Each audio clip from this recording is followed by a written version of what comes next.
Hi friends, இன்றைக்கி எங்கள் வீட்டில் மக்ரூனி தான் பண்ண போகிறோம். காரமான சுவையில். வாங்க ஃப்ரெண்ட்ஸ், ஒரு குக்கர் எடுத்துக்க போகிறோம். 2 டீஸ்பூன் ஆயில் போட்டுக்க போகிறோம்.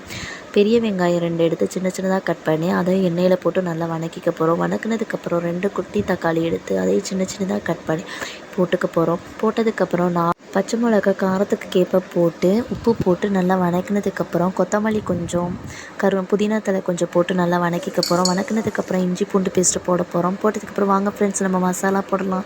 2 டீஸ்பூன் கரம் மசாலா, 1 டீஸ்பூன் மிளகாத்தூள் போட்டு நல்லா மசாலா எல்லாம் பச்சை வாசனை போகிற வரைக்கும் கலர்னதுக்கப்புறம் நான் இந்த படியில் ஒரு படி மக்ரூனி எடுத்திருக்கேன். ஸோ 2 படி தண்ணி ஊற்றி நல்லா கொதிக்க விட போகிறேன். உப்பு சரி பார்த்து நல்லா கொதித்ததுக்கப்புறம் நான் மக்ரூனி போட போகிறேன். பாருங்கள் ஃப்ரெண்ட்ஸ், கொதிச்சிடுச்சு. அதனால் மக்ரூனி கொஞ்சம் கொதித்ததுக்கப்புறம் குக்கரை மூடி ஒரு விசிலை விட்டால் காரமான சுவையில் மக்ரூனி ரெடி. உங்களுக்கு இந்த வீடியோ பிடிச்சிருந்துச்சுன்னா லைக் கமெண்ட் பண்ணுங்கள், மறக்காமல் சப்ஸ்கிரைப் பண்ணுங்கள். Thank you friends, by.